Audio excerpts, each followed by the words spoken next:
let me ask you a favor. If you would, please, if you would, click the subscribe button and click the bell icon for notifications. I know the audio is working now. I'm seeing the meters bounce. So anyhow, let me tell you what happened just now. Allow me to explain what has gone awry. I use a third-party piece of software called Streamyard. It is an app website through which my streams flow. It's easier. Streamyard has turned on the option, as many of you can see now, for verticality. Stephen Avery, who else out there? Yang is on both vertical and not. Anyway, some of you guys, Bob Jester, but some of you guys have said, hey, you sent me a link to the mobile version, and I didn't like that, and you guys didn't like that. So when I set up the live stream tonight and I went into YouTube, it says, oh, there's two streams. There's a mobile stream, and then there's a regular stream. And I said, well, the hell with that. Let's just delete the mobile stream. Apparently, this was the wrong thing to do because it broke all streaming to YouTube. So I can't just turn off the mobile stream and have the desktop stream going. If I turn off the mobile stream, it breaks all connections to StreamYard, and it doesn't leave me with the ability to manually restart it. So I'm stuck with a vertical stream. So if you come in and you say, hey, I'm stuck watching you on mobile, even though I'm on desktop, I can't help you. I can't be of any assistance to you because of StreamYard. I can't. I don't know what to tell you. Hunt around YouTube and see if you can find this live stream in widescreen landscape mode, because I can't help you. I can't do anything. StreamYard doesn't give me the option to shut it off. It is forced upon me, and it is therefore forced upon YouTube, and it is therefore forced upon my audience. I can't do anything about it. And so it completely fucked up. And let me ask you, if you want to super, you can super for the swear jar. You don't have to. But it completely fucked up the start of the stream tonight. So that was great. That was great. Yeah, it's not very user-friendly, Kayla. I should have the choice to stream mobile or desktop. Or just to mobile. What if I just wanted it mobile? Too bad, out of luck. Anyway. So I apologize for the late start. We're going to get going here in just a minute because it is late, and I do have some players ready to play Gamma World. But anyway, let me say my hellos to Recon, Jorge, Orbital Air, Joe Facetious, Grimhammer, Kayla. Who else is out there? Dying Breed, good to see you. Dying Breed, Drinking Dungeon Master. Oh, that's his stuff. Jason Thomas, good to see you. Did I say Stephen Avery? Well, Stephen Avery again. But anyhow, Bob Jester. But unregistered Hypercam, good to see you.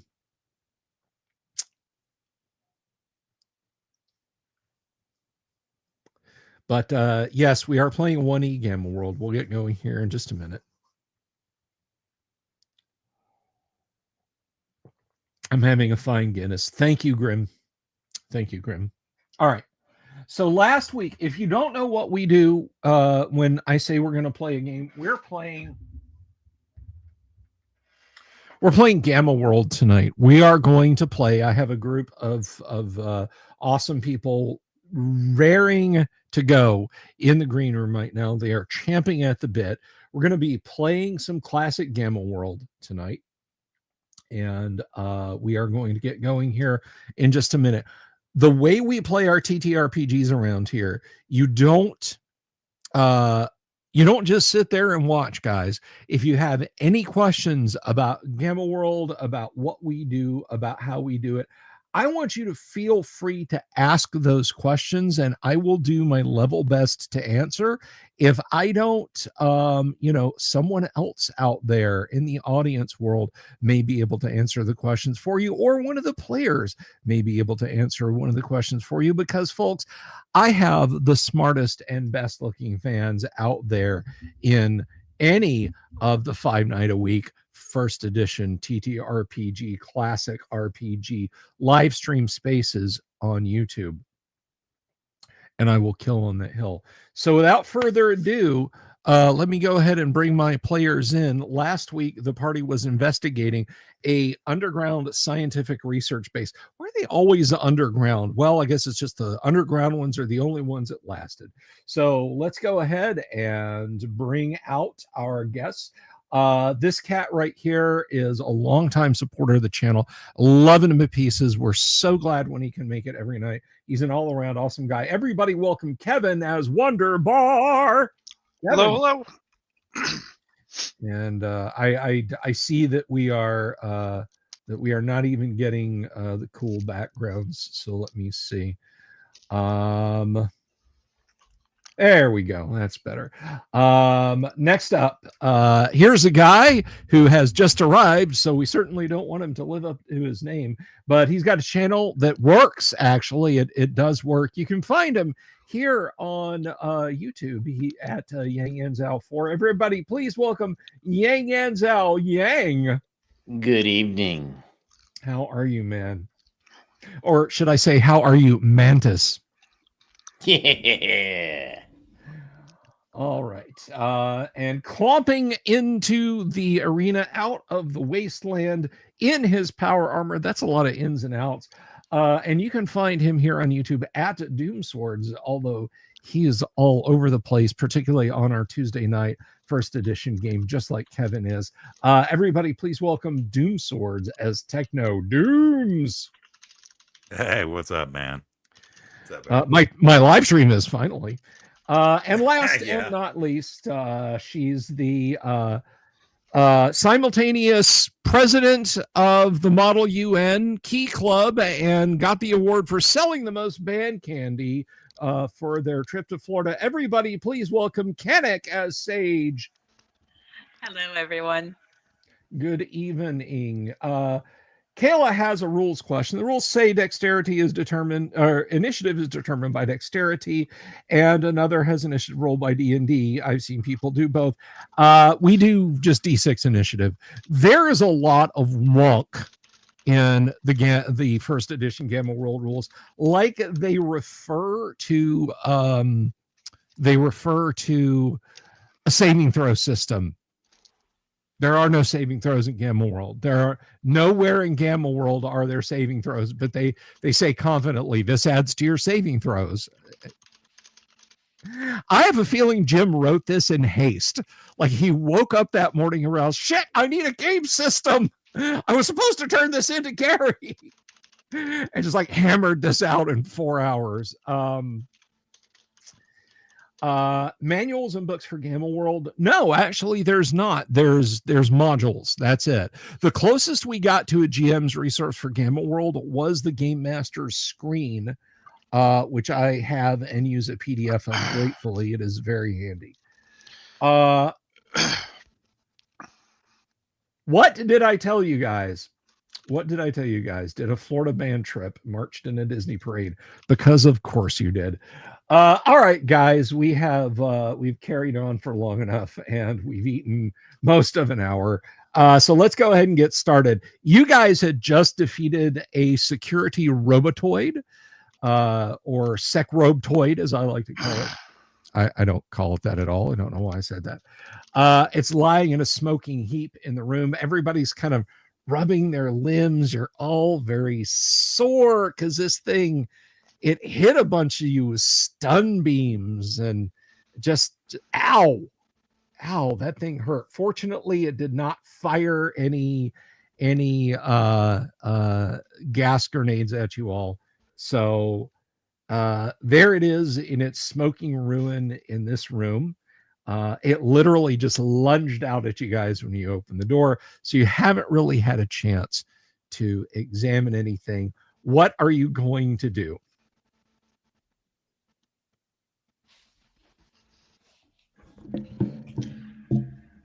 Do you think it has a useful battery we can repurpose? We haven't had luck with that up to this point, but it wouldn't be a bad thing to look at. Plus, I mean, it's in a room, right? So maybe there's stuff in there it was protecting.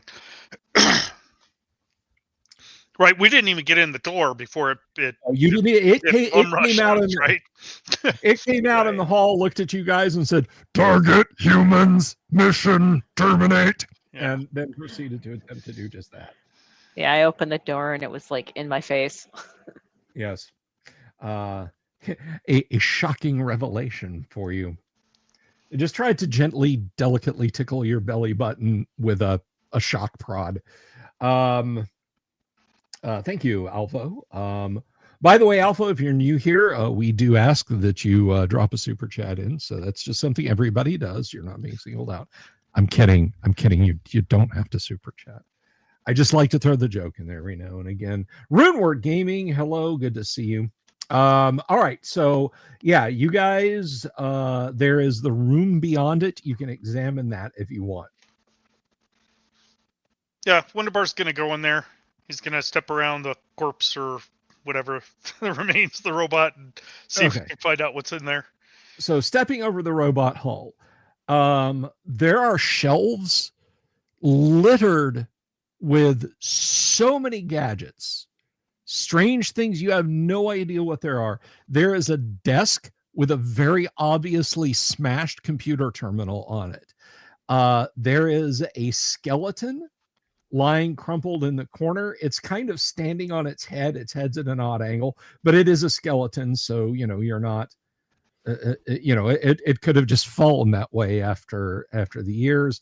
There is a square object next to the skeleton that has a thin wire running over near the desk. And then there is a big metal rack, maybe a half meter taller and a quarter meter wider than the security robotoid. And it has several obviously broken. They actually look like hands with just two fingers, but they're all kind of broken and dangling there. So what do as you go in there? I'll point out that there's all kinds of gadgets on the shelves in the wall, but I'm going to head towards the corpse and the box that's nearby them. Okay. I'm looking on the ground for banana peels just in case he slipped and broke his neck that way. We'll check out the shelves when it's convenient. All right. Dooms, and I'll look for... Yeah, so can I get a refresher on this hall? This door, the way we were walking, this door was on the left, correct? That's how... As you were coming back up on the hall, yeah, it would have been on your left. It would have been on your left. Okay. Yeah, right. And I think this was the only door that we had not checked. So far, yes. I mean, in this hallway that you're currently in. Right. I will stand guard out here if you need me. Simply beckon. All right. Your young charges are the NPCs Mary, Vol, and Seth are very carefully looking into the room. They haven't been badly injured themselves. The worst they got of it was when somebody was driving the ground car and you all got slammed around. And then Vol and Seth got stunned by the security bot, but they're up and moving around now. And what is Sage doing? She's gonna look for any kind of medikits or medical supplies. Alrighty.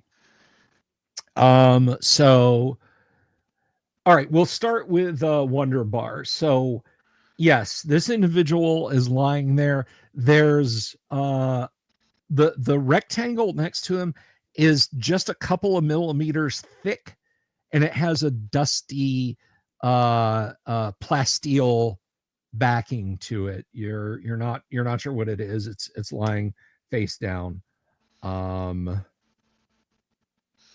So I'll follow the wire with my eyes to look. You said it went back more towards the desk. Is it plugged Yes. in anything, or is it just hanging?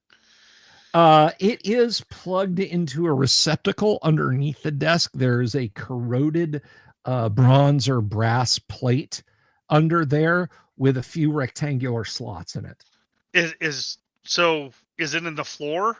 The receptacle's in the floor, or is it in the wall? Yes, the receptacle's in the floor. Yeah, brass. That gave it away.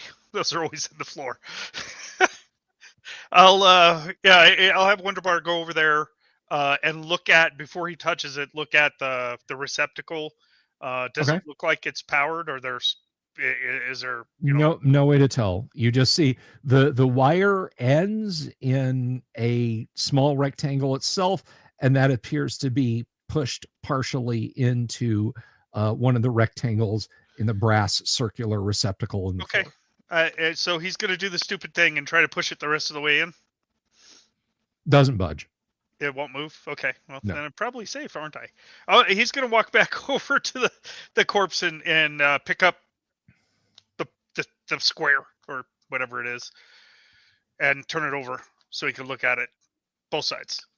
Okay. The other side is interesting. It is the same color as parchment. It has some unknown words at the top edge of it. But the parchment side,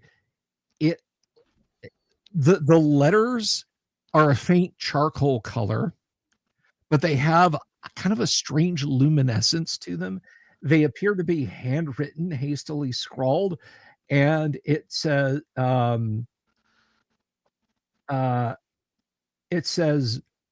the security robotoid is Mal. And that's just where it stops. Yeah, functioning, I'm sure, is what the rest of that was. It doesn't have two knobs at the bottom of it, does it? No, it does not. It is. Sure. It does not say. It does not say made by Ohio Art either. Okay. Does the cable disconnect or not? Well, I mean, do you want to try and disconnect it? Yes, I'm going to try to pull it out.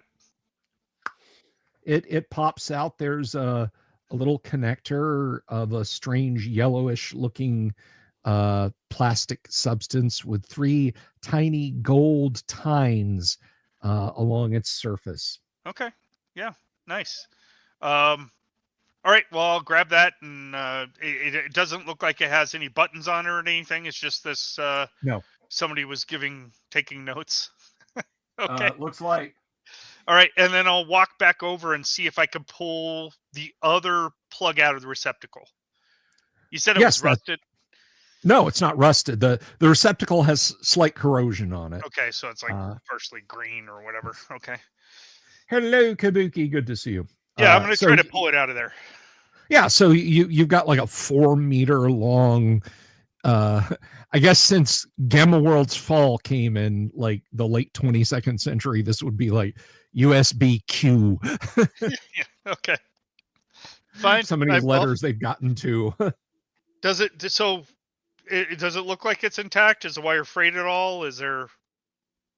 No, it's quite brave. Given its age, the insulation does kind of split a little bit. Okay. All right. Well, I'll roll it up and pack it. Okay. Just in case. I'll show it to the others. I'll say, hey, it looks like the robot was Mal. Maybe that's his name. It's too late to introduce ourselves now. Function. All right. While you are doing that, while all that's going on, Yang, you're looking at the shelves full of gadgets, as are the youths, as they are the Utes. The Utes? Yeah, the 3 Utes. All right. So what is Go finding? Bubble car. Yang. On the shelf. Yeah. Yang, roll 1d12. D12. It's a slovenly D12. troll, I'm telling you. That's what it It's is. a slovenly troll. A wanton wench. 3. A 3. Did that no, that did show up on the screen. Something's working tonight. All right. A 3. Roll D100, Yang. Okay. 34. 34. There is a collapsed cylinder. It looks like it's sections that collapse into each other. There's 3 of them.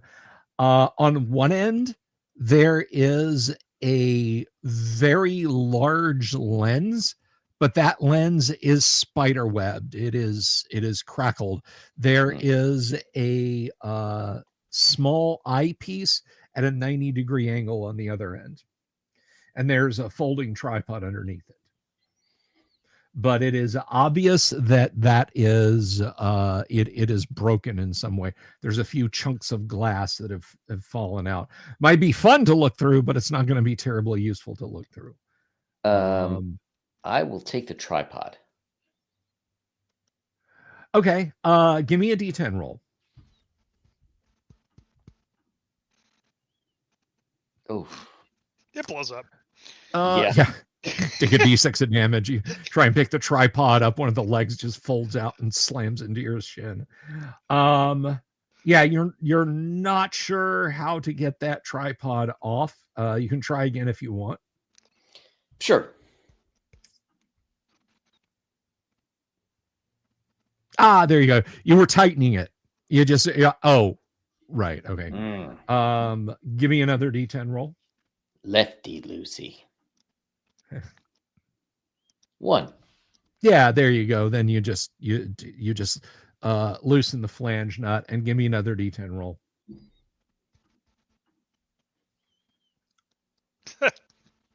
Why is it tightening again? Okay, I stripped. Yeah, somebody stripped it. All right. Well, it's not a truly technological item. You can figure out a couple of screws and bolts. It just takes you a bit. So it's almost like you're in the background. You like pick this thing up delicately. And everyone else is talking. You're just kind of running back and forth in the background, tumbling, falling over, trying to get this off. But you do figure it out eventually. Give me another D100 roll.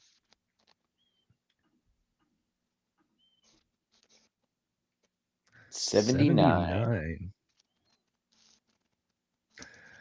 Okay, there is a cracked leather bag of some kind with a zipper holding it shut. He will open it up. Okay, well, it's not a bubble car, but it is parts of a bubble car. There are miscellaneous knobs and buttons for a late model bubble car. It's various dash controls. Give me one more D100 roll. We should definitely keep those. Yeah, with the way we go through bubble cars. 85. All right, you find the next thing of note that you find is a metal box with a latch on one end. It is a dark green paint and has yellow ancient writing on it. You're not sure what it is, but when you open it, even though you don't know what caliber they might be, linked together with tiny little S links are a large number of bullets. Arlen sticks his head in there and goes, that could be useful. Can you use this with your gun, Arlen?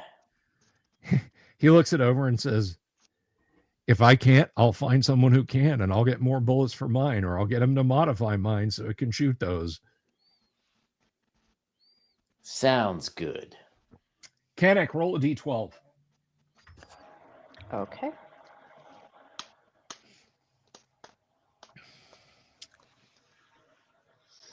A 4. Another 4. Roll D100. Okay.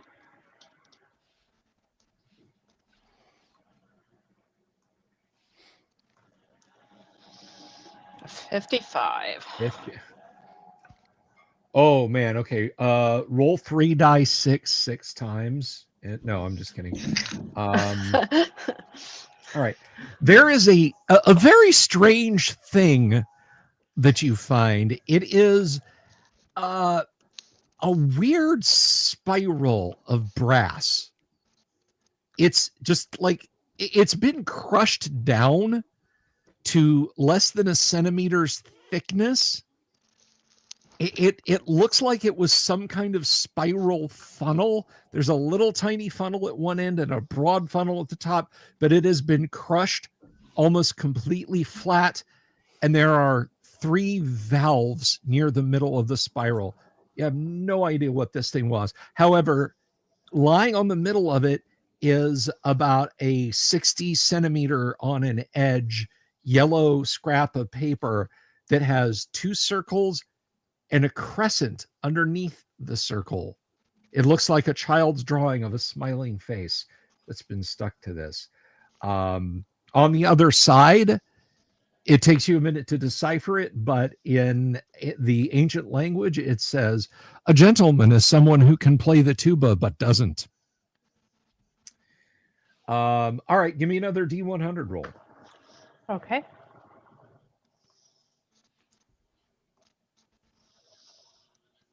$59. 59, dude. All right.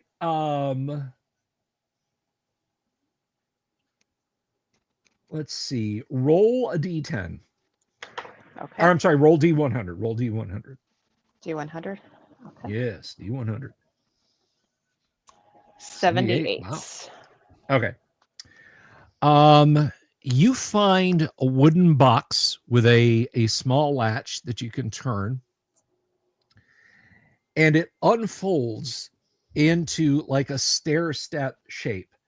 There, underneath glass windows for each little tray, there are a number of circular coin-like items that have highly detailed engraving on them and colored ribbons hanging on each. You're not sure what these are. They're kind of interesting looking, but there are how many what did you roll there on your D100? 78? Yes. There are 78 of those in total. Some are horizontal rectangles, some are vertical rectangles, some are circles, some are stars that have kind of a red or blue glaze on them. Let's see. All right, give me, that was your third D100 roll? Yes. Give me another one. This is your last one. Okay. 34. 34. Give me another one. Okay. Ignore that one. Okay. You can already see that Go's playing with the telescope. Ooh, a 1. A 1. 1 is the loneliest. There is an object maybe as long as the palm of your hand. It's black. It has a silver ring around the middle. Written in fine faded letters on the edge, it reads, "Skillcraft, U.S. Government." There's a narrow button at one end. Okay, I'm going to point it away from everyone towards the skeleton, and I will try pressing the button. There is a click, and a 3mm nib clicks out of the other tapered end of it. Personal handheld communications inscriber. Exactly. Hilarious. All right. The youths have all picked up various odds and ends. One of them opens up a small carton and says, and there's all kind of a faint but noticeable aromatic smell, and there's a row of 6 waxy looking bars that are somewhat crumbling. And he leans forward and sniffs them and says, "This is soap. Still usable too." Let's see. The young woman picks up a, let's see.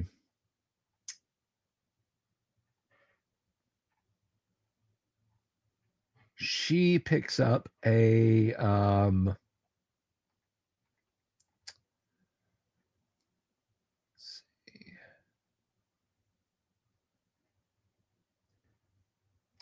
I'll just roll it too. One for her. She picks up a set of powered assault armor with batteries.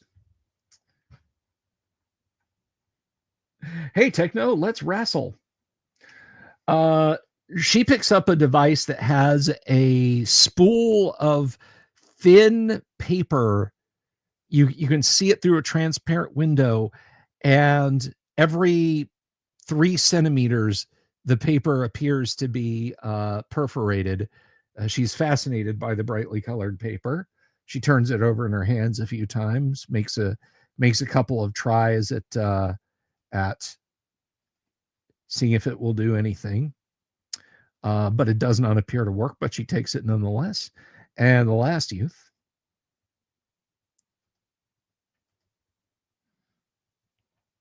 Six. He picks up a cylinder that has a handle on one end. There's a hole. It's about the diameter of that object that you just picked up. He turns it. It just clatters faintly, doesn't do anything, but he finds that interesting and tucks it away in his pouch. So that's all of interest that you guys find in this room.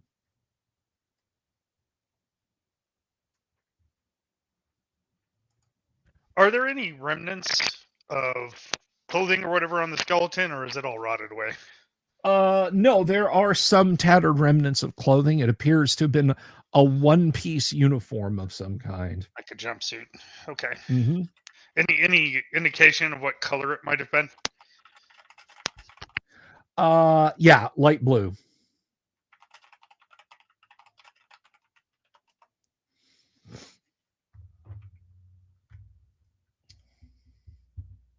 Alrighty, so that's what you guys have found so far. What is your next move?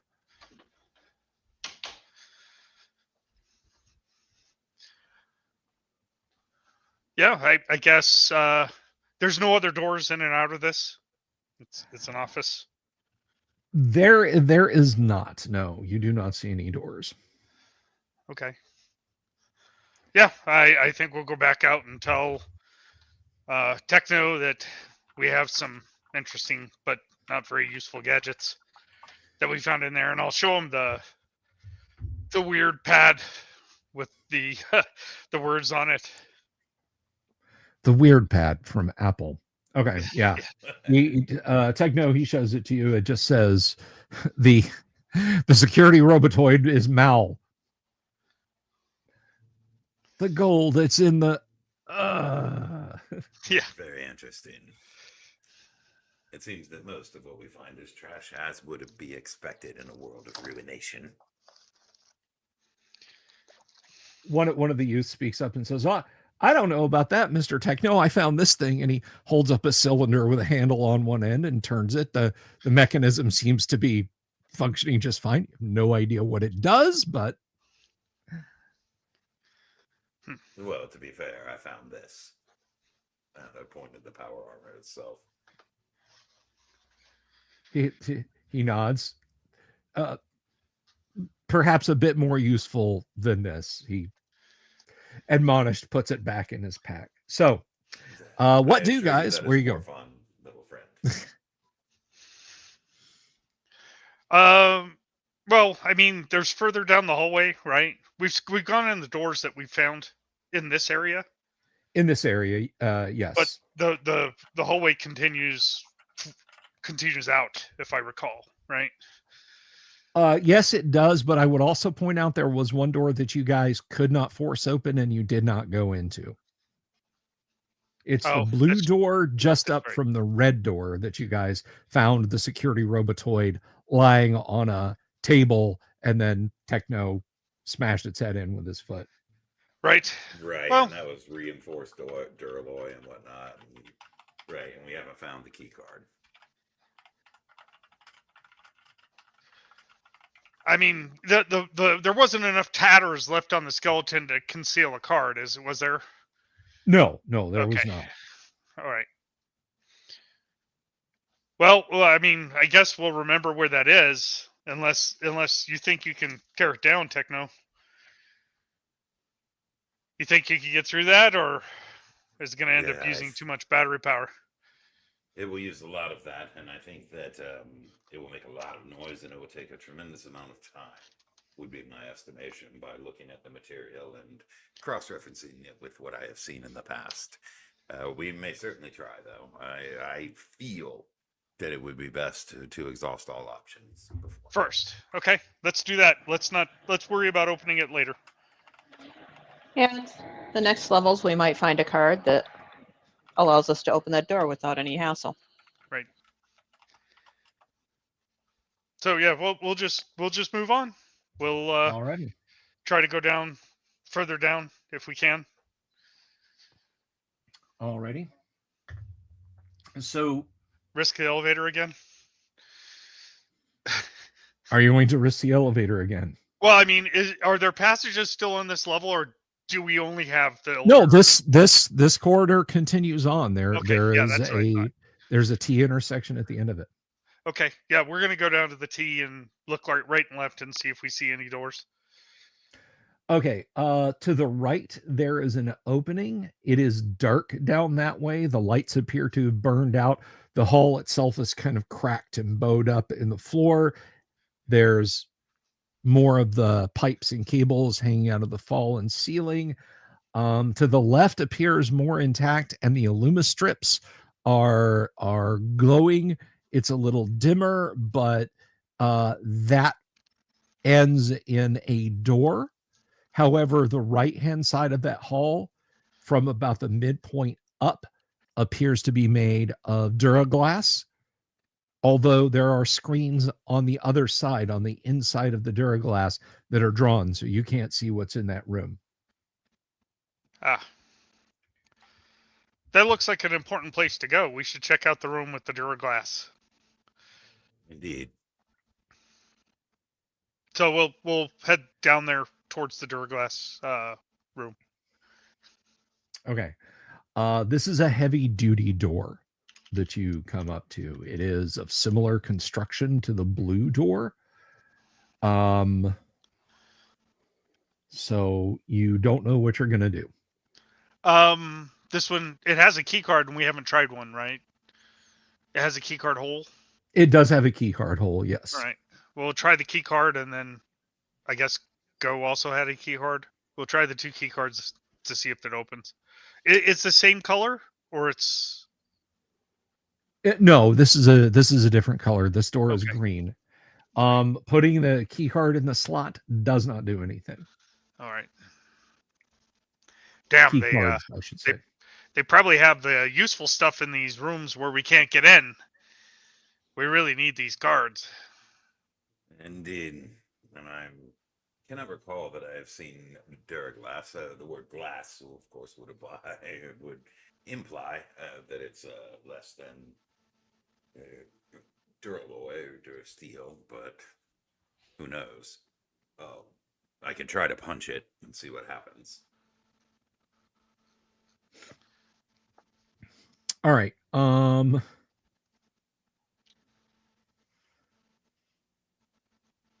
So you're gonna punch the glass there, Dirk? Yeah, Dirk. not full force or anything. Sorry. I just want to see. Techno. Yeah, I just want to see what it if maybe like, let me put it this way. If I was like, not that I would ever do this, but if I was gonna take a fist to drywall and I wanted to make sure that I didn't break my hand by punching a stud behind it, that's about how hard I'll hit it, relatively speaking. Oh yeah. None of us have ever. No, I've never done that either. That's No. All right.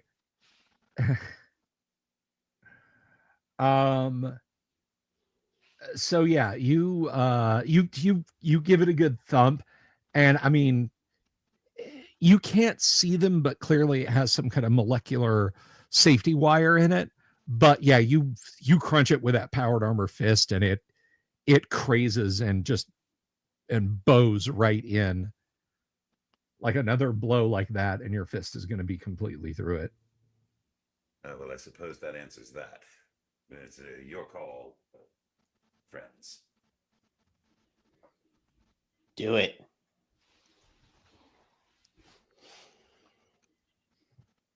All right. Would it be possible to just go ahead and like?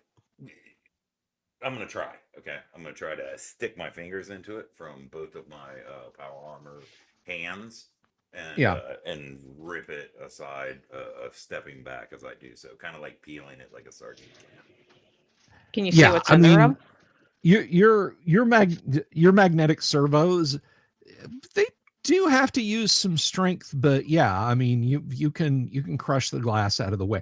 It was probably designed to resist, a blow from human hands or even maybe a swung item, but not your power armor. Your power armor makes short work of it. The curtains are still hanging in your way. They appear to be individual vertical slats of duraplastic, so you're not sure what may be beyond that. I believe they used to call this transparent aluminum. Yeah, I'll open it up.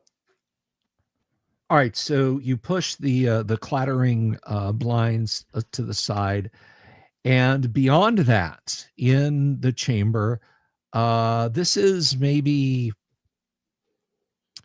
8 meters wide by 12 meters end to end. The windows appear to have come in very close to the far left end of this room. There are a lot of scientific items and instruments along the walls here, terminals on the desks. It's all in a bit of disarray. The ceiling has fallen a bit here. The ground, or not the ground, the floor has kind of shifted. There's a few good-sized, mostly circular but irregular round holes in the floor here and again. That's what you see. There are items scattered around on the desks. So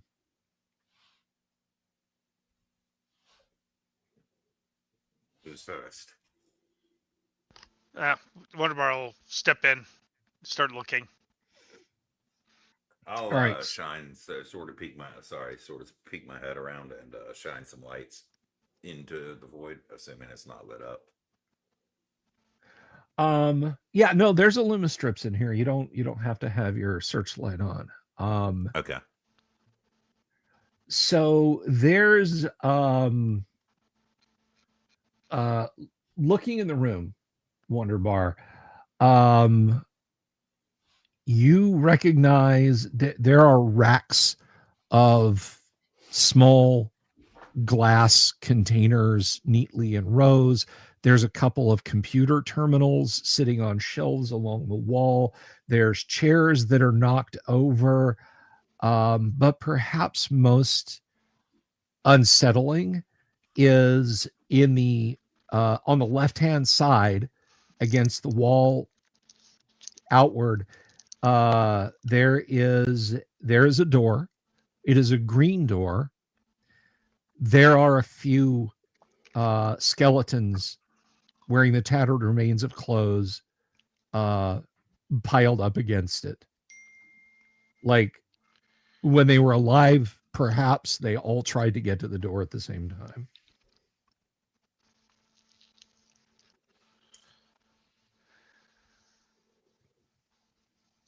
Well,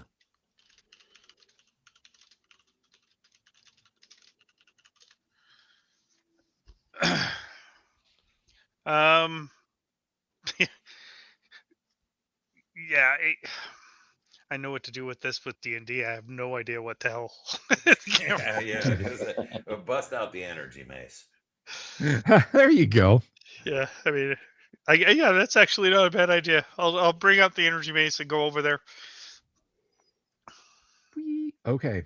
Well, hey, I can see I can see you chatting, Joe Facetious. So fear not. We know that you're that you're there, Wave. So I know Hey, you're I there. noticed if you look on your channel, I mean, it probably doesn't solve any sort of notification issues or whatever. But if you look on your channel and go to the live tab, you can choose either one. They both show up there on what's Yeah. live. And I assume when I see like Joe Facetious that he's on mobile, right? So that was the problem with these strange nicknames. Yeah. And there's a tiny, so easy to miss, like the size of a match head on my 27-inch monitors, blue icon that I guess is supposed to be a vertical phone indicator on one of the chats. Yeah, So it looks like a spool of thread or something. yeah, it is. It's really tiny and easy to miss. So yeah, it's kind of a giant pain in the butt. So anyway, so you've got your energy mace out. What is Go doing? He is just gonna be tail up, getting ready for anything. All right. And how about Sage? She is going to watch to see what happens with Wonder Bar and the skeletons first before she does anything else. By the way, that's the name of my new synth pop band, Wonder Bar and the Skeletons. All right. So yeah, they're not moving when you energy mace is up.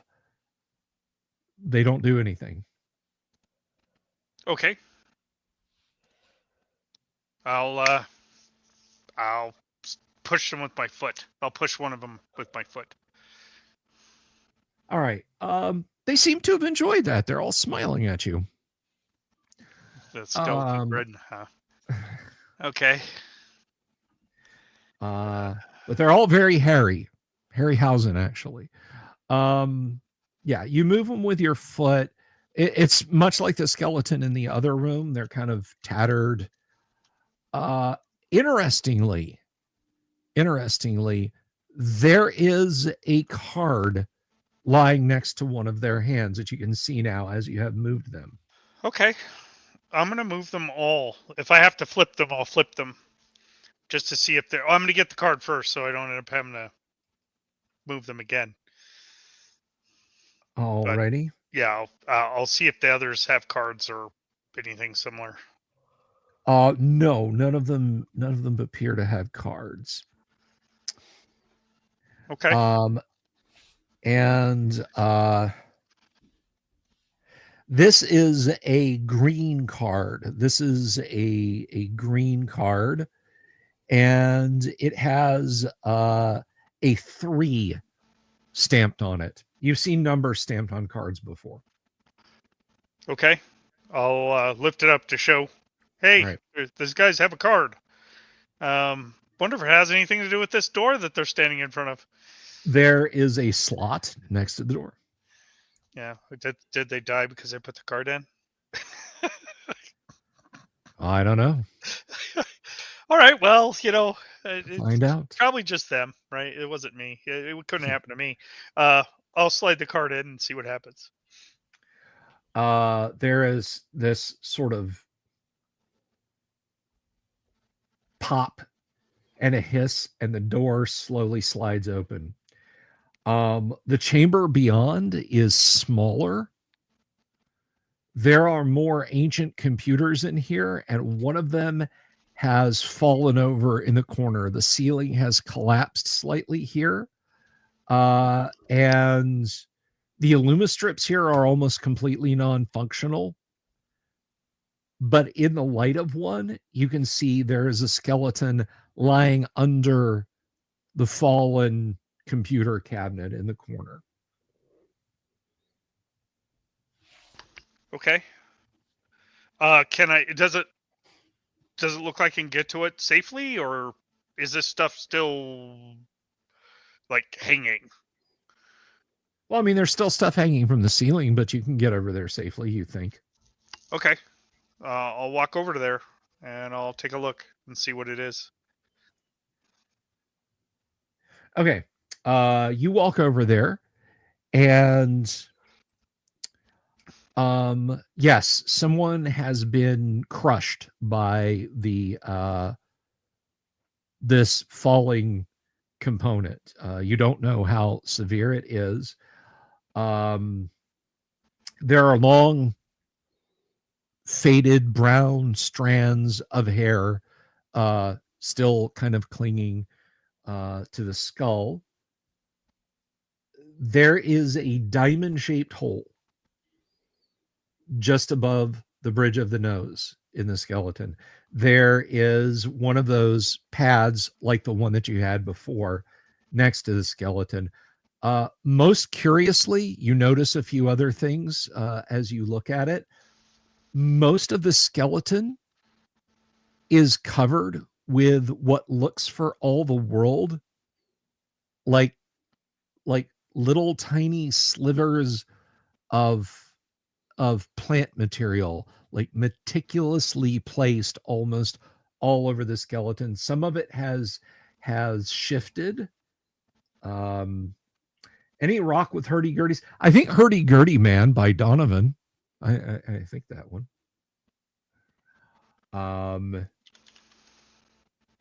So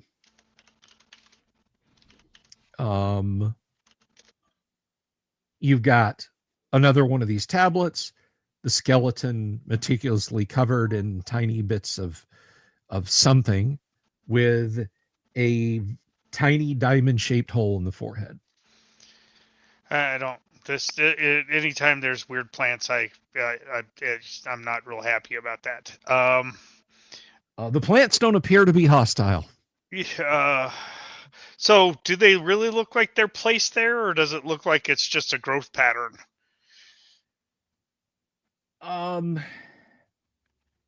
It's hard to tell. Yeah.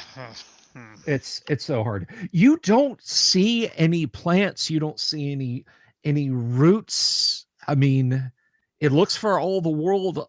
There's nothing on the carpet except maybe for some that's fallen here and there. It looks for all the world like this deceased person was just covered with these things. They have a relatively intact, tattered white lab coat on, and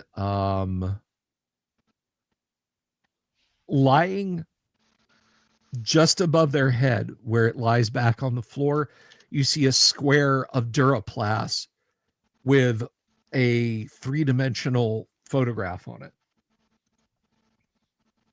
Okay. Well, I can I reach the pad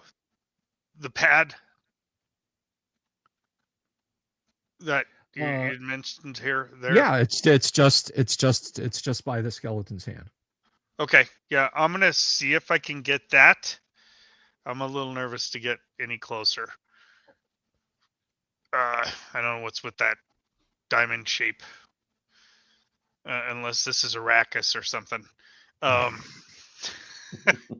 She's from the Sook School. The tooth, my baron. Remember the tooth. So I'll grab the pad. There's probably stuff in the code and stuff, but I'm gonna back away out of the room and take a look at the pad. All right, go. You're kind of scuttling around in the room. What are you doing?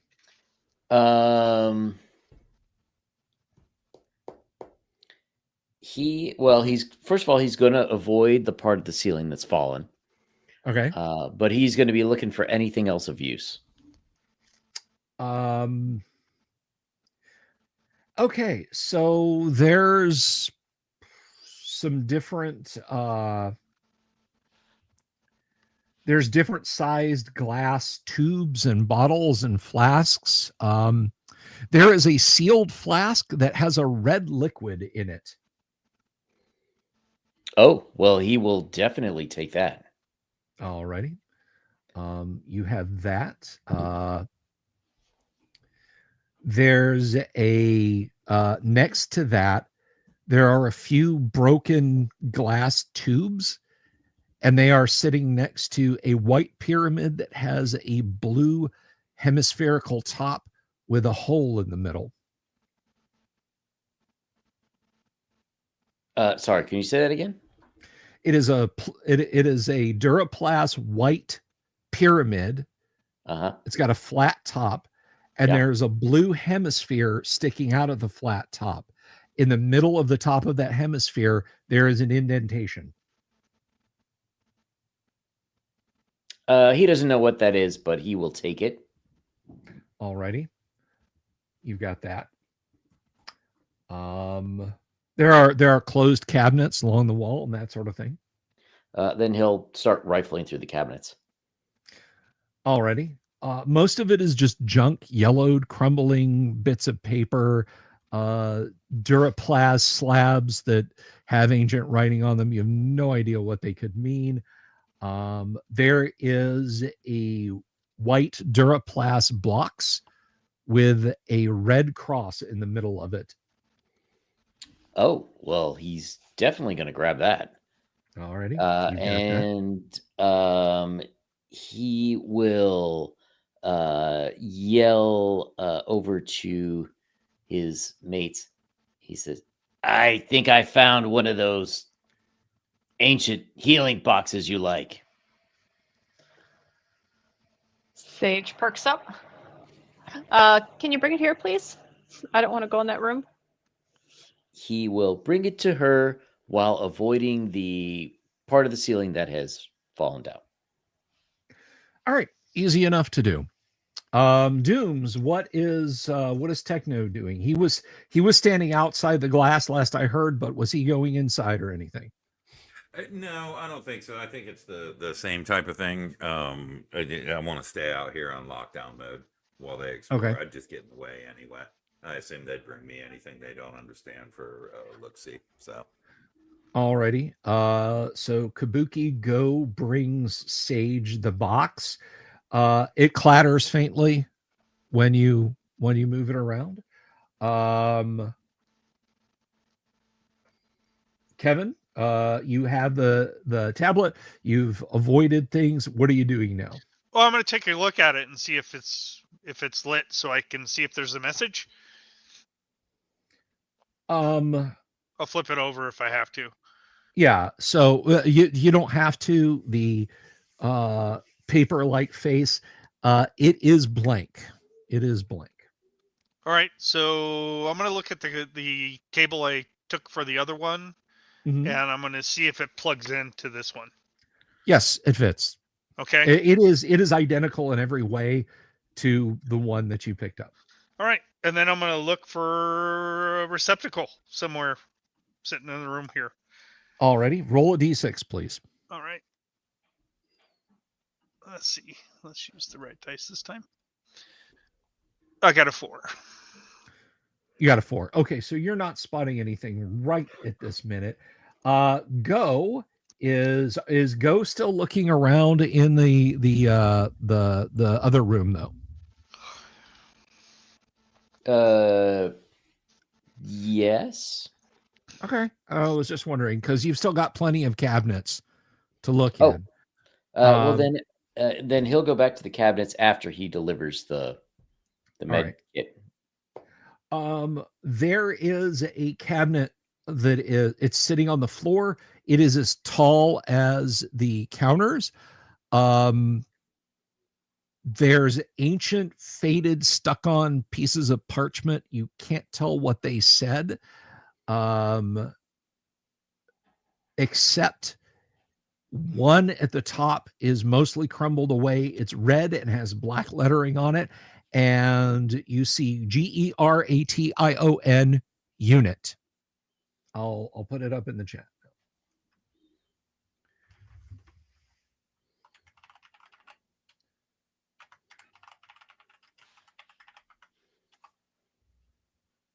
You see that stuck to it. Ooh. and it is black letters on red parchment of some kind. That means good things. So he'll investigate that. Okay, give me just literally 1 second here while I do this.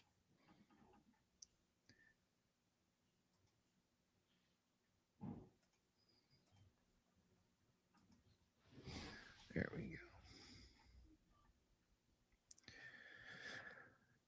Okay, roll percentile dice, please, yay.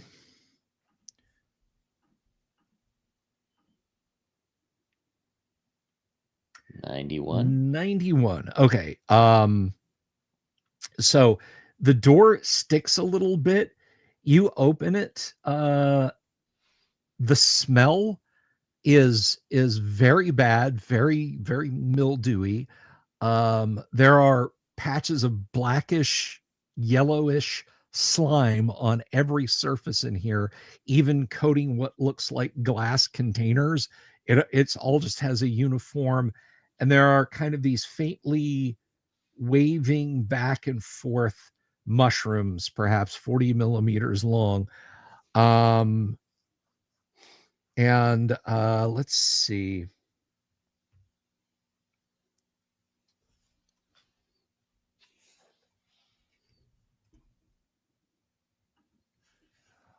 All right. So yeah, this is clearly some kind of fungus. Go does not like fungus. He is going to back on out. Okay. And tell the others what he's seen. All righty.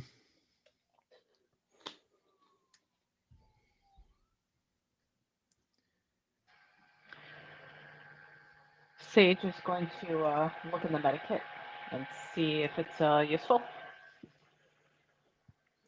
Let's see. We had a very dramatic musical sting in the background there. Thank you, whoever did that. That was perfect for when Go was backing away.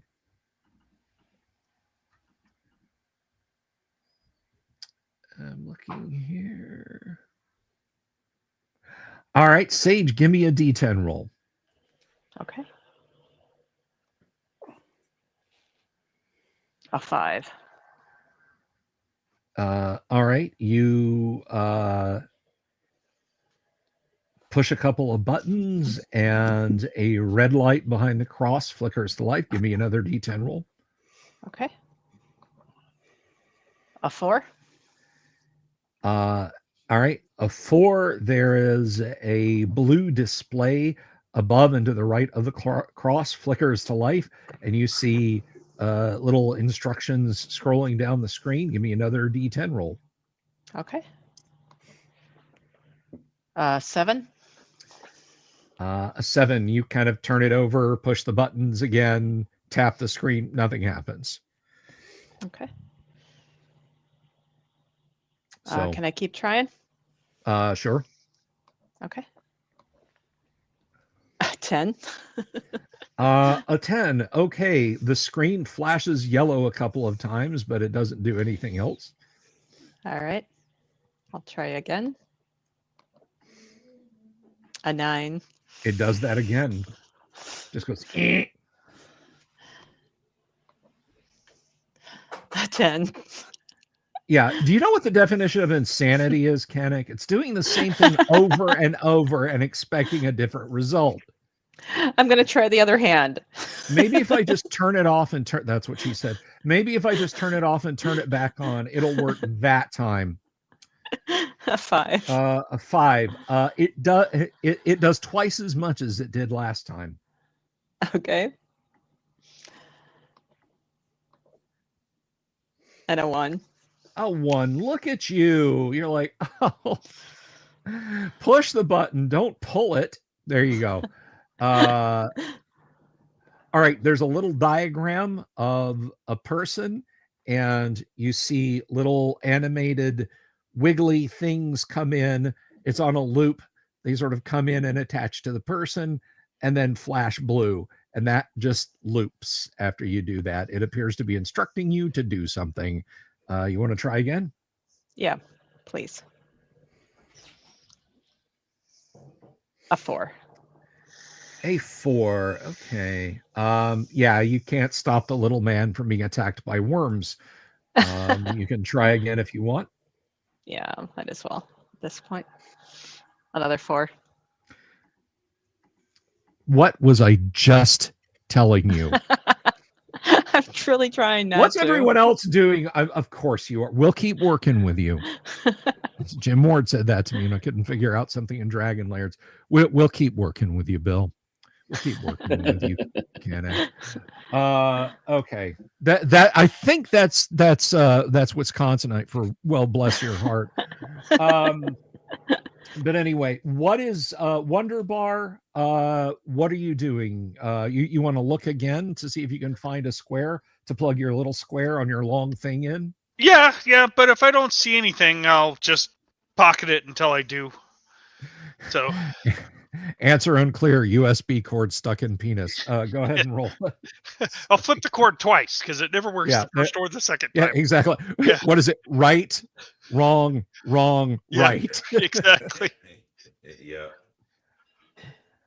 I got a 1.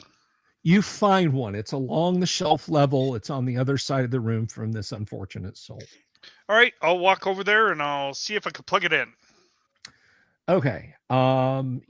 The tablet flickers fitfully to life. The top third of the tablet are very professionally written. You can't make heads or tails of it because they're almost spider fine, and they just kind of stop like they've been wiped away. Underneath that is scrawled writing, like it's wider. It's the others was just perhaps a millimeter wide. The print here is a centimeter wide. And it's divided roughly into 3 sections on the page. At the top, it's, well, just underneath the spider fine text, explosion, oh God, don't know, earthquake, oh God, someone please find me, find this, I'm still alive, it hurts. After that, there's a bit that's a little bit better written that says, doesn't hurt anymore, can't move, don't think anyone's coming. There's another pause, and after that, a little bit more shaky. No one came, but they did. How sweet. How sweet. Another pause. They want to help, not hurt. I'll let them. It can't be worse. And then there's nothing else. Okay. I don't know what. That's just creepy. That's creepy. All right. So I'll show the group. I'll say I'm assuming the person I found this on did this, but maybe not. Maybe it has something to do with those plant things. I'm not sure. Okay, so that's all you find there. Kennick, let's see. You're like Sage is in the hall beating the corner of this box on the floor. Stupid box, heal better. Thump, thump. You wanna give me another roll? Sure. Why not? Come on. Would you like some salt and ketchup for your potatoes there, Kabuki? A 5. A 5. Okay, well, as the great warrior poet at Junkyard Digs once said, it's not different, or was it? It's not better, but it is different. Keep trying. A 6. A 6. Okay, you think you got something going there. Let me know if you roll a 7 through a 10. How about that? Okay. An 8. Hey, an 8. All right. It changes. There's a little buzz. The screen goes yellow. There's the outline of the person has a red X flashing on it now. You want to give me another try? Might as well. All right. A 6. A 6. Awesome. Okay. It has changed from yellow to red. And it is indicating it flashes the letter user, and then there's a flash on the body, and then there's what look like a couple of the little snaky things going to the heart in the little body shaped outline, and popping out of the bottom of it, attached to 2 wires, are 2 ovals about 50 millimeters in diameter, and it says user. So you've got those in your hand now, and this thing is saying user, and it's flashing red. What do you wish to do?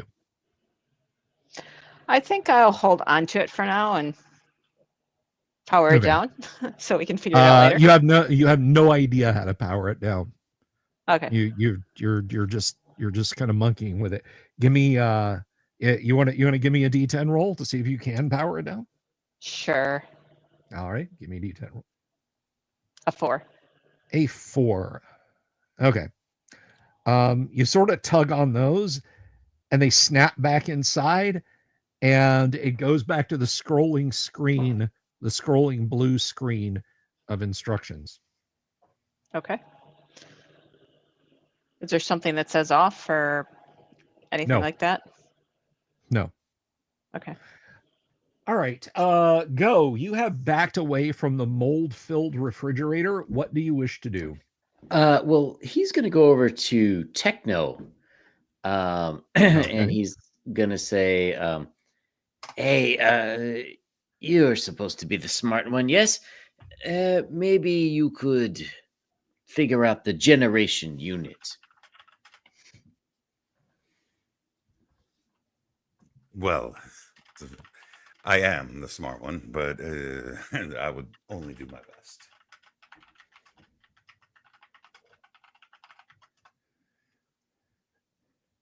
Okay. So what are you doing, Dooms? Yeah, so I'm gonna inspect this duration unit. Okay. You go to the duration unit, and well, I mean, it's a metal box. Seems to be some kind of dull brushed duralloy, lightweight duralloy on the outside. It says duration unit on it. I mean, are you going to take off a gauntleted hand to touch the outside? You don't have to touch the mold. I'm not trying to trick you into that. Yeah, no, yeah, of course. I don't buy into the idea. If I can take those gloves off, then I would certainly do that. If not, I would just open up the hatch, deactivate the armor, open it up however I do, and climb out. It seems pretty straightforward here. Okay. In terms of all right. Yeah. So presence. you can you crack the armor, and you're able to kind of hold on to the access, the mounting handle there, and lean out and put your hand on it. Roll 2d6 first. All right. Let's see what you get. That's 5. 5. It is very, very, very poor condition. Roll percentile dice, please. All right.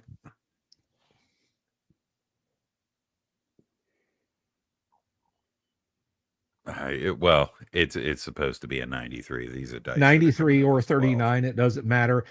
This thing is broken. It is a refrigeration unit, but it is broken. So, yeah, I believe this was useful in the past. That's all I can discern about it. I believe there are mechanical coils within, judging by the way, if you tap on the side, it sort of brushes up against something metallic inside, and it's most likely that these things have rusted out or some such. It is useless, as is much in here. Well then. All right. So Wonder Bar is, his power armor is a little bit more flexible than yours, Techno. He's kind of kneeling down, and he's just sort of looking at you can see this over in the room that he is in. He's just kind of contemplating the poor crushed person beneath the cabinet, but he's moved to silence as he looks at the tablet and glances over at the deceased. So he's lost in thought right now. But eventually he stands up and mutters and says, "There's nothing we can do here." Meanwhile, back out in the hall, the three, Mary and Vol and what's the other fellow's name? Seth, are just they're fascinated by Sage working on this box. And Mary's kind of leaning and smiling, and she says, "Fascinating behavior." So do you want to give me another D10 roll there, Kennick? Sure. 10. A 10. Okay. Somebody throw me a super chat fat enough so I can buy a trackpad to use over here instead of this goddamn mouse. All right. So let's see. Or even a wireless mouse at this point. I couldn't get the mouse to move because it was laying on the cord. All right. Let's see. Although, to be honest, the cord helps because sometimes I do drop it and I can just grab the cord without you guys knowing and fish it back up on the table. A 10. Okay, you're there. Yeah, you're like, I got it. You mash in the middle of the screen. It doesn't change, except now your fingerprint is in the middle and the screen kind of slowly comes back into focus and your fingerprint fades. You can keep going if you want. Sure, why not? A 3. A 3. Okay. You're like, oh, right. You carefully tap the screen in the upper corner, and it has once again returned to the green silhouette with the wires kind of moving inward. Do you want to keep trying? Yeah, I want to learn how to use this thing. All righty. An 8. An 8. Okay. You're like, I remember what to do here. And it now goes to the yellow screen. And okay, so a 7. All right. It goes from a yellow screen to the red outline, and the 2 leads pop back out. Okay. You want to roll again? A 10. A 10. You reach down and grab the leads and receive as the AED unit in it discharges. Yeah. And you receive 7 points of electrical damage from it. Ouch. Well, I guess I know how it works. Your arm goes complete. Oh, no, you don't. Your arm goes completely numb and it resets itself. You'll have to start back again. Yeah, that hurts you a lot. Congratulations. Sage now has arrhythmia.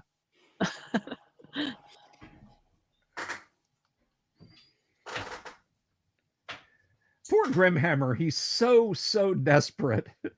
So desperate for me to bring Loth in here. Hey, they could potentially run into her. I think at this point I'll just kind of try to get the cables back in and let it shut down on its own. Okay. The cables withdraw after that. Okay. So Mary looks at you and she kind of inclines her head and goes, "Is that a hot dog cooker then? I smell hot dogs." No, it's not. Joe Facetious says arrhythmia, so she can't dance. After that, probably not. All right, so there it is.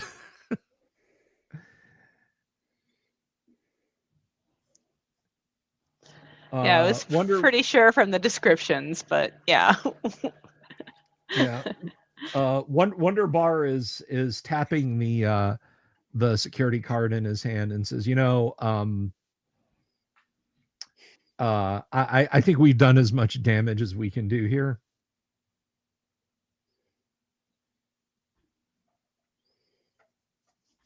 So do we want to, do we want to, yes, we want to kind of move on?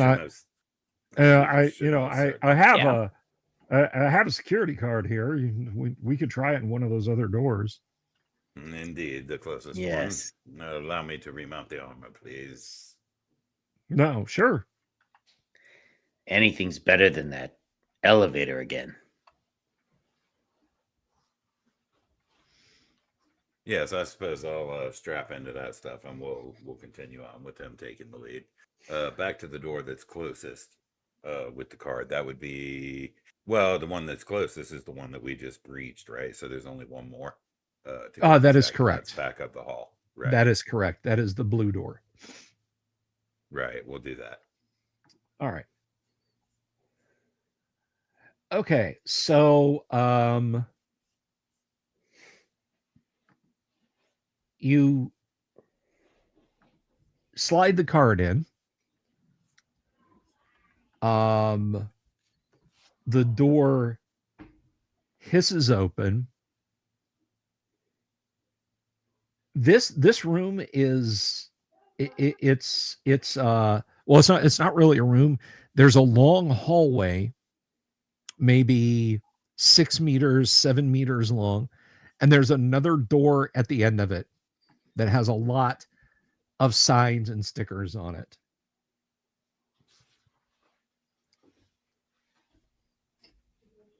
Okay, and how big is it?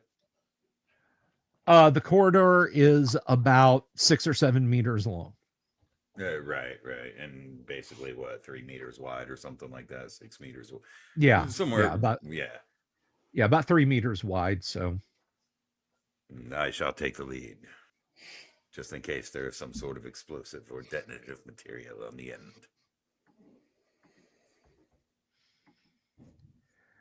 All right, so you walk forward, trailing behind Techno is your marching order are Sage and Go. Sage and Go can be side by side. Are you guys side by side? Are you going in a single file? How are you going? Sure. All right. Wonder Bar is staying with the three youths. As you move down the hall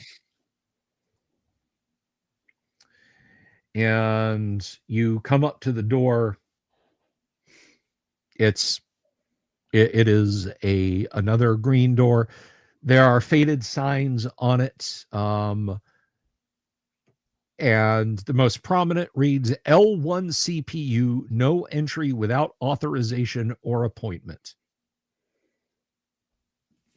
Right, and it's just a key card slot here, no keypad or anything like that. Yes, it is. It is just a standard key card slot. All right, well, we'll try the one we most recently discovered, and then fall back to the. This is green, right? And we've got a green card. Yeah. Is that? Yeah. Right. We'll use that then. Okay. You put the card in. It slides open.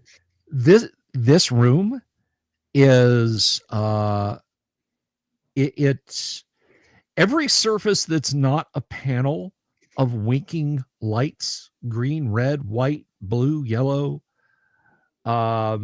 seems to be a white padded material. The room itself, it's kind of large. It's about maybe 10 meters in diameter. It's round. The middle of the room is dominated by a cylinder facing the door.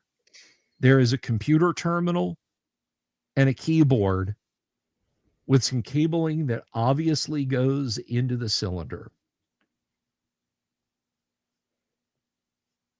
Okay, so the cylinder is opaque, right? Yes, it is completely opaque. Right, and then the terminal and whatnot is in front of it, facing us. And Correct. the wires go up into that conduit, so to speak. Yeah. Well, they go into it flush. It's not like it's obviously open. It is sealed floor to ceiling, okay. except for the cables going into it. So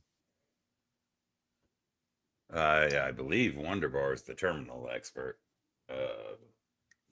all right. Yeah. He goes forward and sits down, and he proceeds to type. Somebody roll for Kevin, please. Give me a D10 roll. He understands Not me. terminal. He understands the terminal and how to use it. I'll do it. All right. Let's see if I kill this character too. Kevin did have to step away. So there's a 9. all right. He's like, All right, he's typing rather quickly, so it's not taking him that long. The youths are not touching anything. They've kind of fanned out a little bit close to the door, sort of looking at the lights, leaning closely. Go ahead and give me another roll. Does Kevin have that intelligence bonus, the -2? His intelligence bonus gives him a heightened, his heightened intelligence means it takes him less time to figure things out. Like the what he's doing when he's rolling the dice takes less time. So a 6. Let me see. So the first time was no go. The second time, a 6. There's a beep and text comes up on the screen, and you can kind of hear sort of a faint hum from in the terminal. He's like, all right, it's working. Let's see what happens next. Give me another D10 roll. Oh, there we go. All right. He's like, well, that's pretty easy. Boop. Screen changes to a box of indecipherable text, at least to you guys. He's in his element. He cracks his knuckles. He's typing away. Give me another D10 roll. A 9. Okay. There's a buzz and a screen comes up, and he goes, this is Unix. I think I got this. Give me another D10 roll. Computers are gelatinous cubes. They're mimics, actually. Low 505. They're mimics. A 2. Okay. There's that same beep you heard the second time. He's like, all right, let's not do that again. All right, give me another D10 roll. Oh. I see a 1 or a 9. It's a 9. It's a 9. Okay. It's like, dang it. Oh, wait a second. A column of numbers is coming down the right-hand side of the screen, and he's typing away. Give me another D10 roll. A 6. Okay. There's a beep and it pauses and he types again, but it just beeps again and starts rolling. Give me another D10 roll. A 6, same thing. Give me a D10 roll. He's doing this quickly, so. 5. A 5, same thing. Give me a D10 roll. 2. A 2. Okay. There's a beep and the text changes again. So he's like, oh, I think I got it now. All right, give me another D10 roll.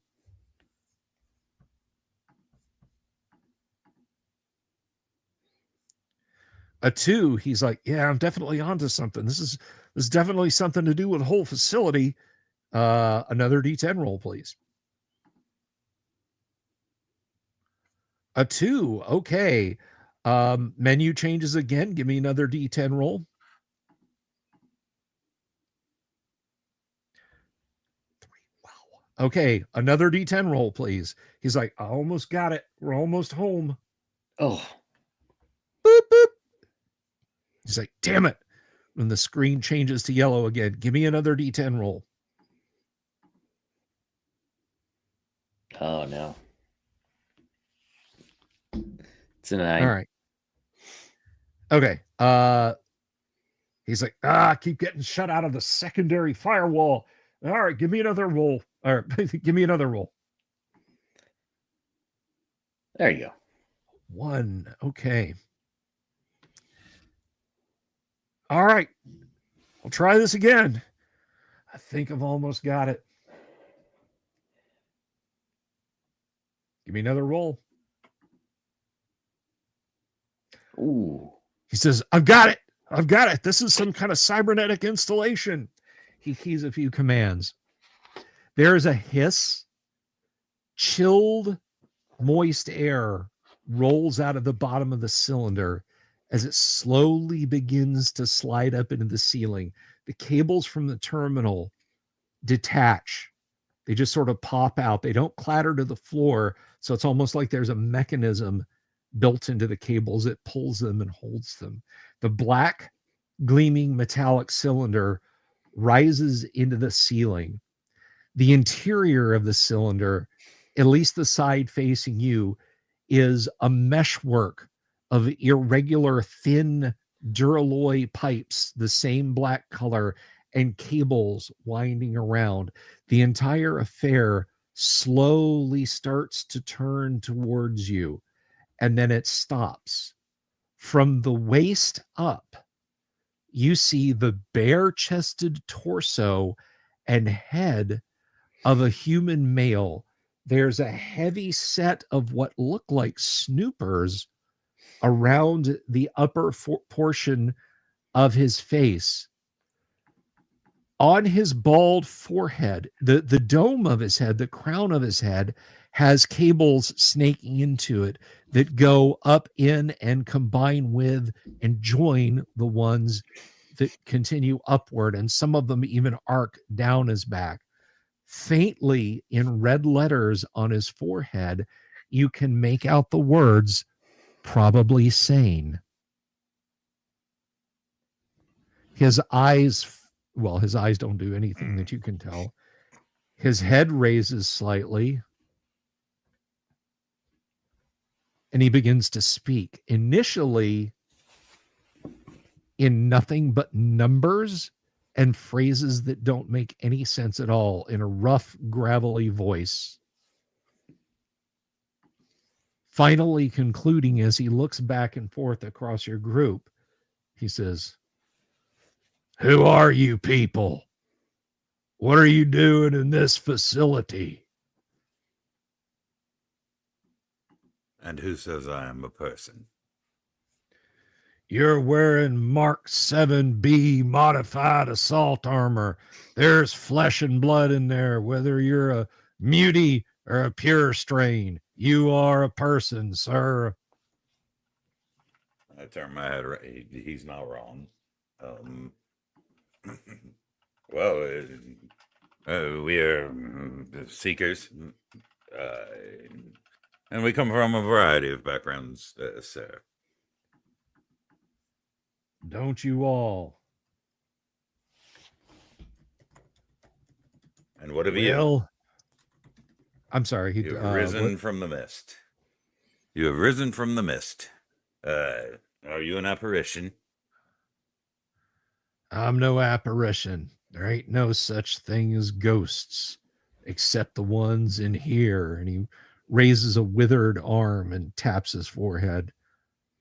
I still hear their voices from time to time. The ones who walked the wastelands with me long ago. Years ago. 2.275136 years. 7.223 months. 1.13 weeks. 4.62 days. 9.77 hours, 1.002 minutes, and 61 seconds and counting ago. I remember them all. Well, an interesting propensity for numbers you have there, sir.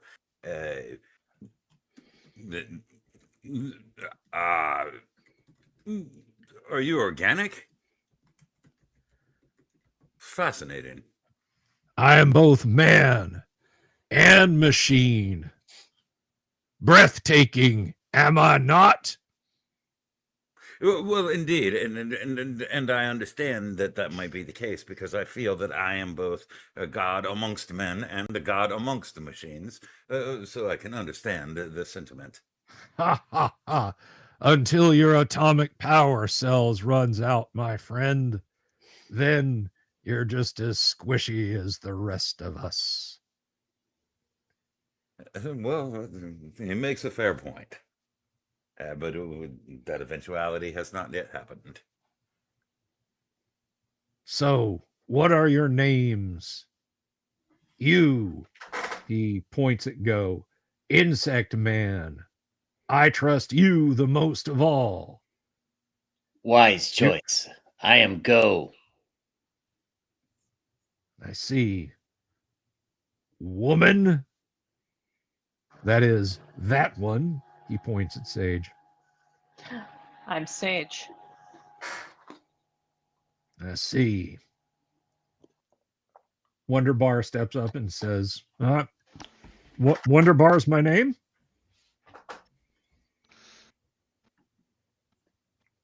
All right, Kevin. Sorry, I just saw that you're back. Yep. Yes. So you can jump in and interact at any point. Okay. All right. And Yeah, what have you? I'll let him know my name. All right. And what of you, Man of Steel, or I should say Duraloy?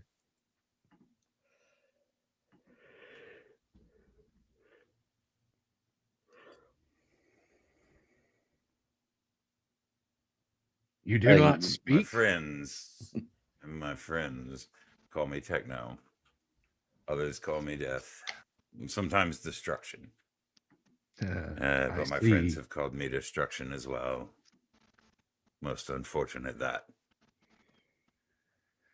He turns at the young seekers and says, "Your ritual tattoos and your face paints, I recognize. You are all from Black Rock City, are you not?" They step forward and introduce themselves, and he just kind of regards you. It's a little distressing with those heavy snooper-like goggles around the front of his face.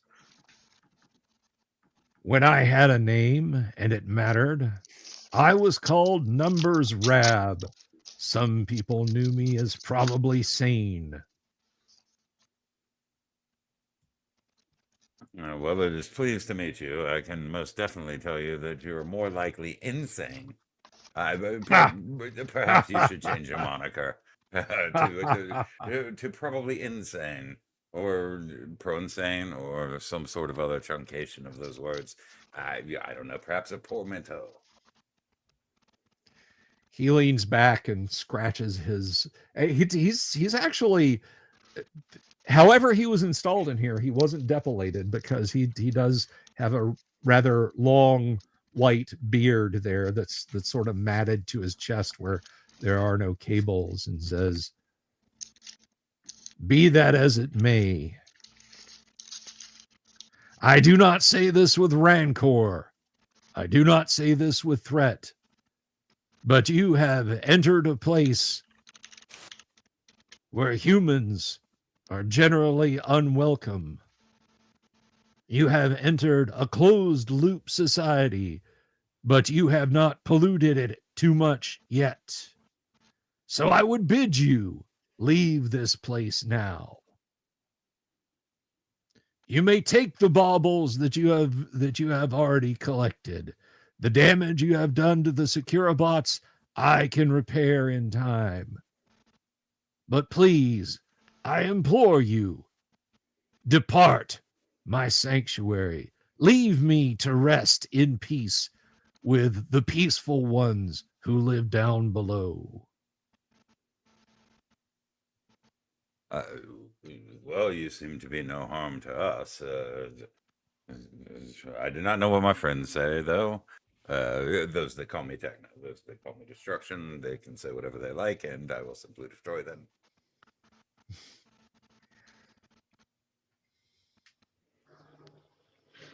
You say there are peaceful ones below. Who or what are they? That is none of your mind to concern yourself with, sage of the wastelands. Let them be. They mean you no harm.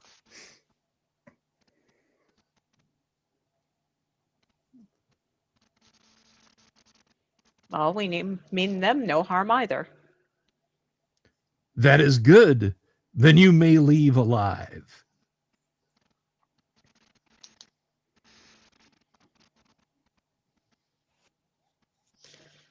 Is there anything useful here that you wouldn't mind parting with that would help us on our way to leave? You will go out the corridor that you left. You will return to the central lift and activate the button to take you up to the main entrance. And then you will leave. That is all the help that you need to leave. I know what's in your heart and mind, sage of the wastelands. What you seek to do is loot and scavenge and steal so that you can survive yet another day by killing and destroying. Such is the way of mankind. Behold your friend who calls himself Death. I have seen death. I have seen death in the forms of steely machines. I have seen death in the form of a man who calls himself a crow. I have seen death in the form of nuclear, biological, and chemical fires that cleansed the world. But you will not make weapons of the items here.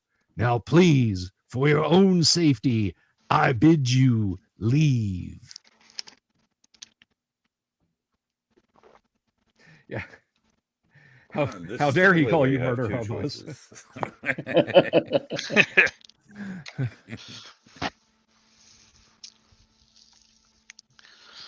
I mean, he's kind of right. Well, I was hoping to get yes. some medical help, but Did you not find that earlier? no. It was in fact the opposite for me. He turns and looks at Sage, and you hear this kind of high-pitched sort of bleeping noise and see a couple of lights flash. You have a standard medikit Mark II first aid computer. You have taken what many in the wasteland would kill to possess for what it can do for them. You have taken a plenty.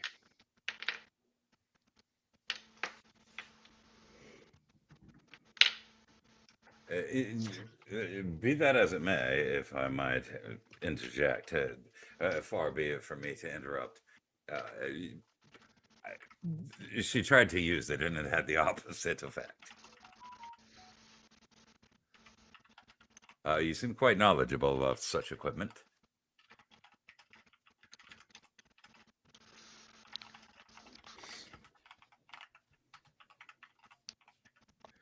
Yes, you would ask me to show you how to use a medikit? I have no interest in such things. For young friend, my name is destruction to some, or to most, in these horrible wastelands.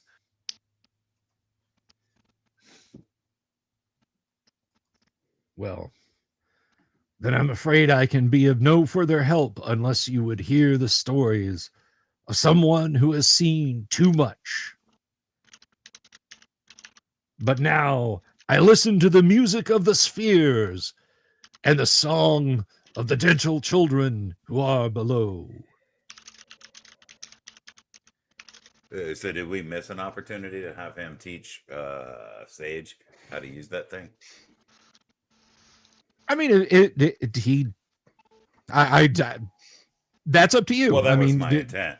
I was hoping she. I'm sorry. Yeah. Then I misunderstood you. Okay, he says. Yeah, I mean, if he starts explaining it, she's gonna listen and learn. Yeah. Come closer, woman, sage of the wastes. Okay, I'll approach. All right. Show me the unit. I show him. He clamps his preternaturally strong hands on your throat and twists. There's a crack. Roll up in you. No, I'm just kidding. He takes the kit and shows you. Yeah, it's basically over the course of like 20 minutes, he teaches you how to use this thing and says, and he like holds it up and looks at it.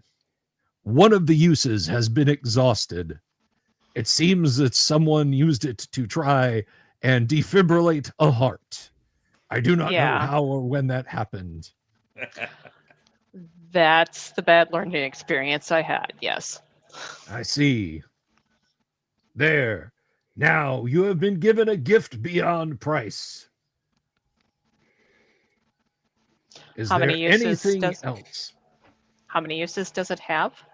3. Okay. Be warned, go of the insect kind.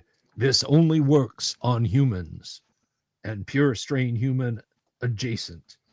I am afraid that the gifts that nature gave your kind leave you incapable of benefiting from this ancient tech. The ancients clearly weren't as wonderful as we think. No, they were not. Go. So, what happened to all of your friends who you said you knew on your trail? Death.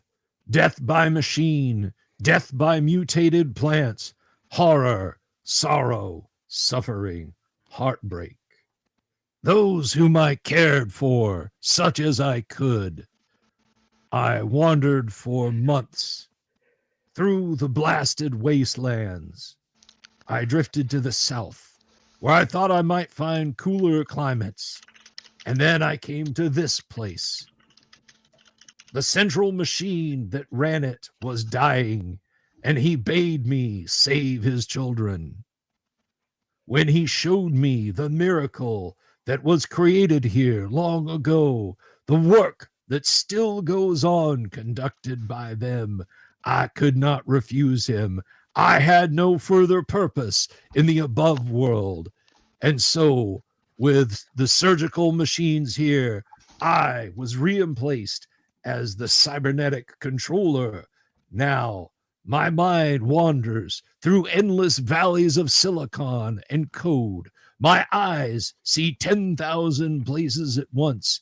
I watch, I learn, and may I do so until the thousands of years half-life of the reactors of this place finally sputter and fade, and I am allowed to rest. And perhaps those children will be the true inheritors of the above ground.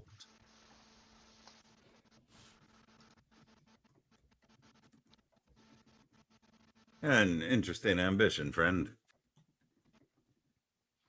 And note I'm that I glad called you friend. appreciate my friend. That is a word I have not heard in a long time. Once I would raise a beer with those I called my friends. I would sling a laser rifle. I would thrust a spear, but no more. Now, if you've nothing else, I must return to my eternal efforts.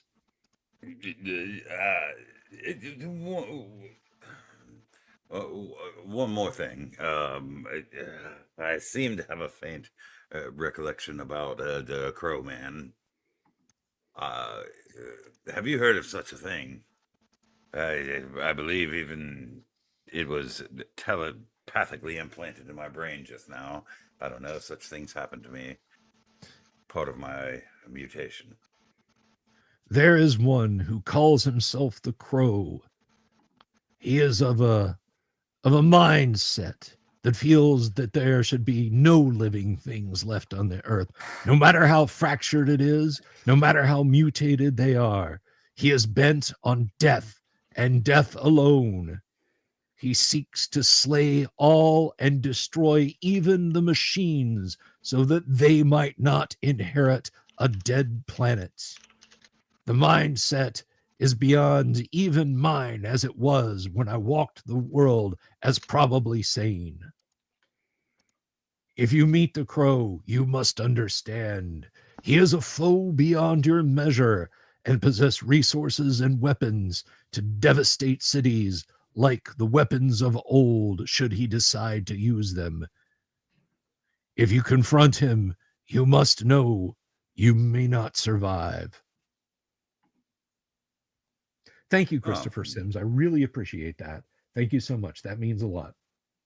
We have survived thus far, and should we cease to exist, such is the way of things. I've come to terms with that long ago. As for the rest, I know not their purpose, but they have been within the cold grasp of death many times. Well, be that as it may, I grow tired of this conversation, and I feel there is nothing more that I can tell you. Now, please, do not attempt to breach this place further. Tell no one of it. Tell them you found these items scattered out in other ruins. I beseech you. I have done for you by showing you how to use the medikit. I have done for you by not unleashing much more lethal methods of keeping you away from this place. I would ask you to return the favor and depart here unharmed and unharming.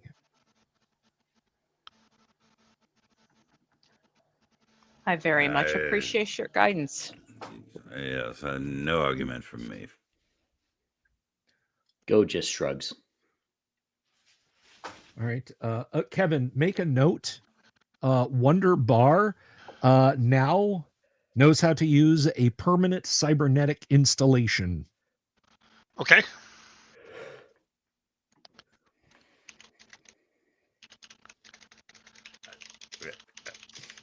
That's probably a good thing, huh? Yeah. I mean, it could be. All right. So he just leans his head back. There's a hiss. The cylinder lowers, and you guys hear a definitive metal, like 6 metallic thuds from under your feet. You get a feeling that this thing is very seriously closed now. Then you turn around and there's a blonde-haired guy in powdered armor who says, "Hi, I'm Rex Dashington." No, I'm kidding. Rex had dark hair. Well, that's it. This is an evil Rex. Anyway, They were all evil Rex. Did you not ever see Spock's beard? No, I think Rex, who wanted to stay with his family at Disney, was probably not. All right, so what do you guys want to do? He has resealed the cylinder. He has bade you leave. What do you want to do? I think we should leave. Okay. Agreed. He never said we couldn't come back.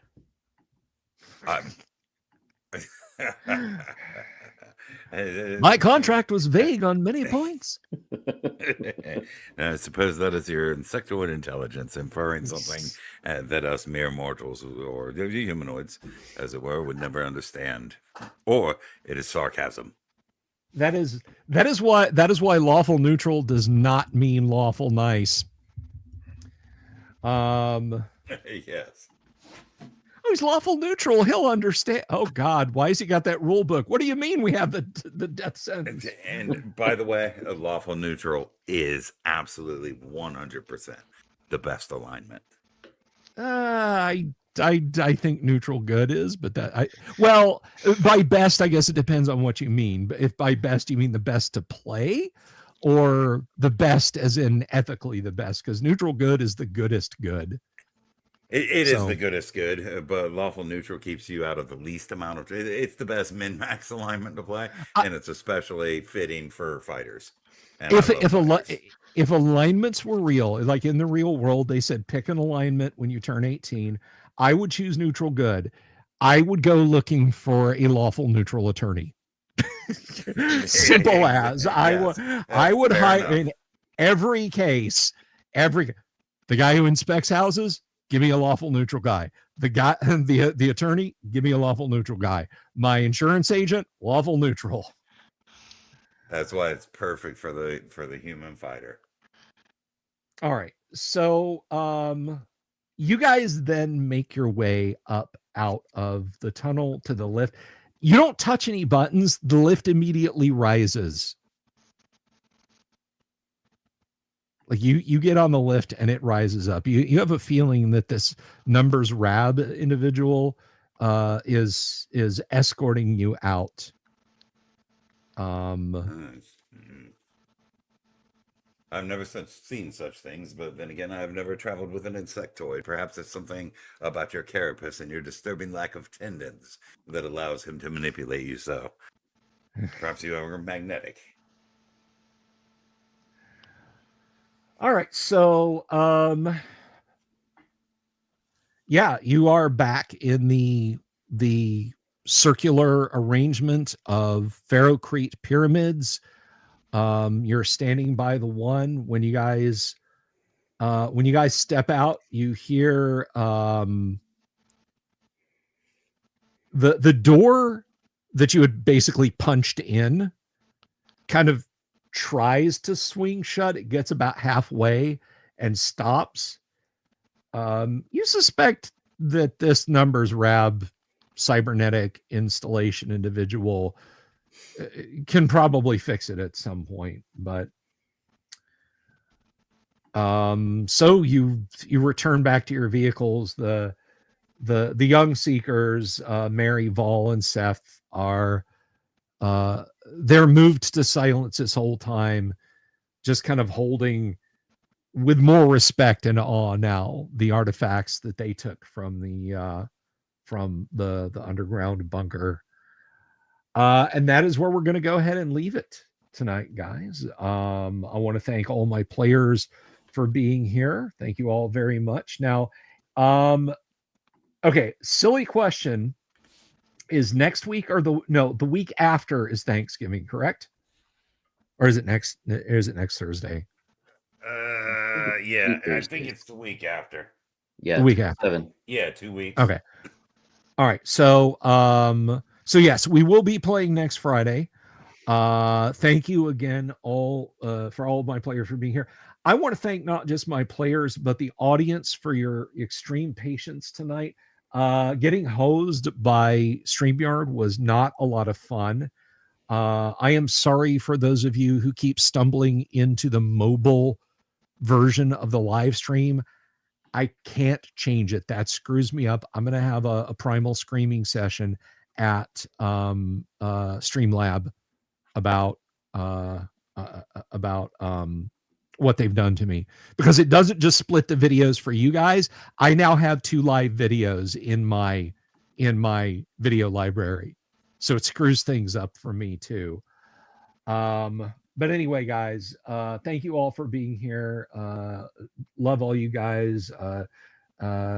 Kevin, Yang, Dooms, Kennick, appreciate it all. Help yourselves to some snacks in the back room. Everybody, thank you all for being here tonight. I do appreciate you, my audience. Big thanks to Grimhammer for a little bit of swear jar action. I appreciate the shit out of that. And until next time, guys, remember, I could have really screwed with the players, and instead of that being a person in the cybernetic instrumentation, I could have made it an owl bear. Peace. Good night. Love you all. Have you seen my owl bear?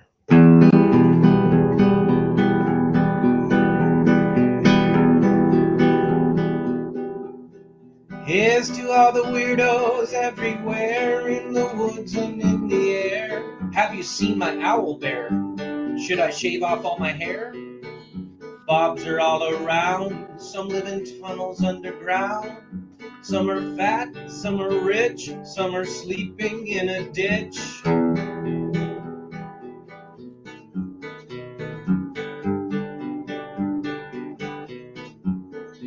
Can you ride a crooked horse without a saddle, way off course? Naked as a toad, all the way to Smoky Joe's. Have you seen the little creep driving fast in his little green Jeep? He smells like fish and brandy, but his rotten teeth look dandy. Take me to the show, I don't care if fast or slow. From action flicks to dancing dicks, just take me